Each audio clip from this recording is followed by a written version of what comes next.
Hey guys, my name's Adam King. I'm the product manager for Simrad MFDs, and this is our latest product, NSS4. One of the things you'll see straight off the bat is we've done three major things. The first thing is we've changed the aesthetic. It's sleeker than ever before. We've moved to an edge glass, which looks great on dashes, but also we've kept the hybrid touch. A lot of users like to touch things when they're underway, and one of the big things when you're running is you might just want to zoom into chart and zoom back out and get a better view of where you're heading, and then get back right in where you're going. Other things like the adding Waypoint key is something that people do on the fly. They just want a button, especially if you've got fishy fingers or sunscreen on your fingers and you don't want to touch the touchscreen. But it's still far faster to use a touchscreen to get to the areas you want to have. So it's a simplified hybrid experience. As a result, we've also added user programmable keys, and some of the functions we've added to it is not just changing between apps or locking the touchscreen, but also you can change some of your chart detail. So what that means is we've now integrated better with our X charts, and you can turn off layers like reveal. You can turn on things like sat imagery really easily and change your bathy. And what that means is that when you're getting into areas like this, when you're trying to navigate, you can get a much more simplified view faster. One of the biggest things for us when we were doing some of the changes for this unit is we wanted to highlight what's the most intuitive way for people to do things. So a lot of people, they're used to smartphones, they're used to walking up to things and touching them and then figuring out what they can do. So now if you simply touch on a chart, you get the options that you might want to do. So what I mean by that is you're going to get auto route first and foremost, because that's generally what most people are looking for.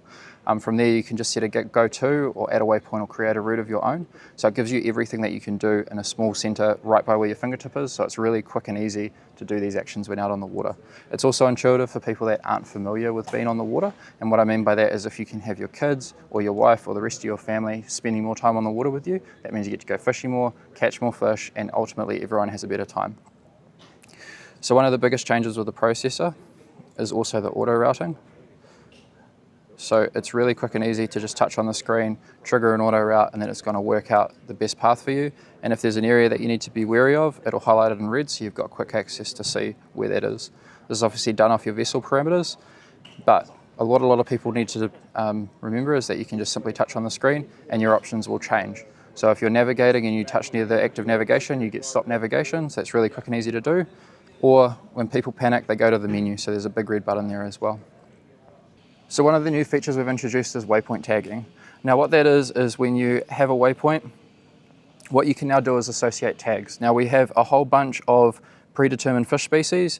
You can remove the ones that aren't applicable to you, but also you can create your own. But what that really allows you to do is if you're looking for a place to go in a similar area to you, you can come to our Waypoints app and you can select filters, filter by tag, and then if you select the filter you want, it's actually only going to show you waypoints that are associated with that fish. So it really helps you to find an area that you might want to fish quickly. And then from there you can go show and chart, and that'll take you right to the area that you're in. What's really cool about doing this is you can also turn on your Sirius fish mapping, and what that will allow you to do is you'll see areas that are similar. So if you've caught a wahoo before and you've got the wahoo fish tag, it gives you an area that's really good to go into, and it gives you a good peace of mind that you're going to the right place. Some of the other integration we do is we obviously integrate with Sirius XM weather, and you can see that you're getting really nice clarity on some of the rendering and some of the smoothness of the rain patterns. From there, some of the other things we've added is we can now run up to 4 sonar splits. That means if you're fitting at S5100, you can run 3 independent frequencies, 3 independent channels, or 3 independent transducers. So you can really hone into the fish species that you want. Each of these are independent, so you can change them on the fly. At the moment, these two are actually running the same thing, but they look different. And the reason is because we've got custom color palette. So many people have always said that they could make a color palette that's better than ours. Now, that's not the only thing you can do with this. So what you can do with this tool is you can come in and you can change the colors. So we used to have a feature called color marker or color threshold, and we also had one called color erase. Now what you can see here is as I'm coming through and changing the colors, that's changing on the fly, but it's also historical. So you can really have a play and hone in on some of the fish species that you know and love today. And one of the best things is you can come on the side and adjust down. And what that gives you is basically a color erase feature. So it removes some of the clutter from the background and really crisps up the arches. But the best thing about this is if you save it, you can refer back to it later. But the other thing is if you get yourself in trouble, you can always back out to the color palettes that we've got as standard. So some of the other things in terms of speed, I mentioned this has an 8-core processor, so it's really fast changing between apps and obviously the chart redraw. But the other thing that it leverages is you get faster updates. You also have the ability to update charts directly from the screen through the X-Chart Manager. And what that will allow you to do is you can log into your CMAP account, you can select a very small area and download that on the fly, but also at the same time you could upgrade from a Discover X-Chart to a Reveal X-Chart, or load areas, or if you're in the unfortunate event that you've lost your chart card or you no longer have it in the unit, you can download and update a chart directly to the unit and it can be saved to the unit. One of the other big things is we still have dual SD cards from the front. So you have the ability to change cards on the fly. You get 2 of them. And with the 2, a lot of the time people will run a CMAP chart for navigation, and then we have a number of third-party providers like Seymour, and you can run a third-party chart. And the best thing is you can run them side by side. So you get that imagery that you're wanting to see for your fishing, but also that peace of mind that you're navigating safely as well. We also integrate with our trolling motors. So that's our Recon trolling motor, that's for Simrad, that's new for us as well. And we also do Rodan, and there's probably more to come. When you're in the trolling motor control, you can just simply touch on anchor and you get the anchor jog feature. You can keep a heading hold, and you can also adjust it when you're in heading hold with the rotary knob. And you can also just get manual control as well. So you can move your motor around so you don't have to constantly use the remote, or you might just be at the dash and you might just want to quickly move and stay on top of something. So one of the other new features we've got is we've now got our heat map that we've previously had, but we've implemented it in a different way. So now it's actually tied to your track. So what that means is that for the life of your track, you can actually see the color gradient change. So if you're tracking water temperature throughout the day, you can go back to the breaks you've previously gone over, see how they've moved, and obviously see what's happening in the water. That can also be used for depth, it can be used for water speed, and you can also change it on the fly. So you don't have to have the data free at hand. It's no longer going to disappear on you. So with NSS4, one of the biggest things we now do is 4-way IP video split. So what that allows you to do is run 4 cameras simultaneously from a single display, so you can get a real good view of what's around the boat. That can be anything from an IP camera to FLIR thermals in the 200 and 300 series, or it can also be some OmniSense cameras as well. One of the greatest strengths of the product is also the charts. So these run our X-Gen charts. They have incredible detail in the reveal layers and the satellite imagery.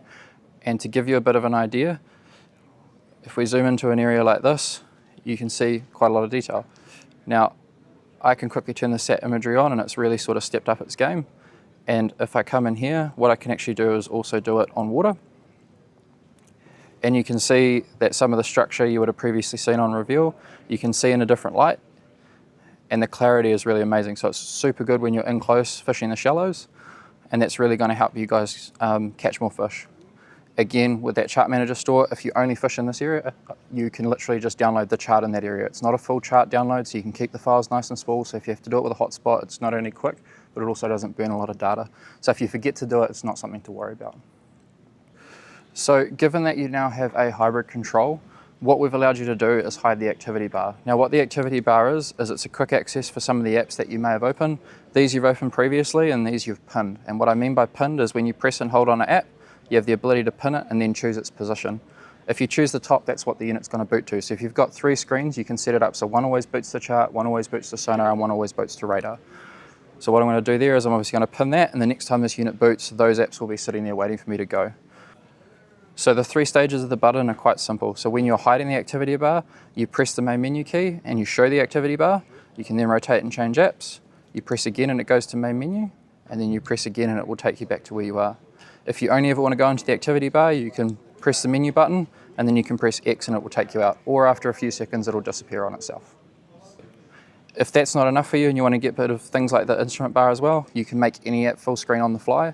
So if you have a split, you can quickly get a better view of what you want to see. So let's just say I want to see chart in full screen. You can touch it and it goes full screen chart, and then you can touch it and it goes back. So you can really get a better idea of where you are and then quickly go back to what you're doing.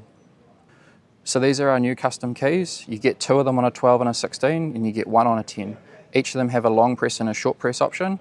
So sometimes when you're navigating, you can get in some pretty complex situations, and it'd be much easier if you could just quickly turn things off.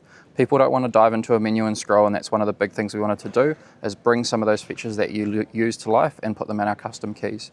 So now if I press and hold on this custom key, it will get rid of the shaded relief, and if I press it on the other one, I will lose the high-res bathy. So that really simplifies my navigation through this passage.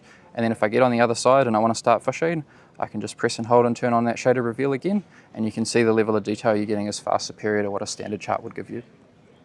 NSS4 is available in 3 sizes. There's a 10, a 12, and a 16. The 10-inch has 2 Ethernet ports, one of our new gigabit Ethernet ports, but also our standard yellow. We also have N2K, power, and HDMI in. In the 12 and 16, we have all the same, but we also have video out via a USB connector, and on all sizes we have 2 models. We have a no sonar, which can run any network sonar but doesn't have the built-in sonar in the unit, saving a bit of cost. And we also have the sonar, which has dual 1 kilowatt chirp, and it's also capable of running our AIHD transducers, which are now available in a through hole. One of the biggest things with the design is that with that edge to glass look, we've had to go remount in terms of how you install it, but what that means is you get all the tools and components you need installed in the box. You need nothing else. You can do it with your fingers and hands, and from there the brackets just come off behind, and it's really easy to pull the units in and out. So if you ever had to service or upgrade in the future, it's going to be much faster to do so.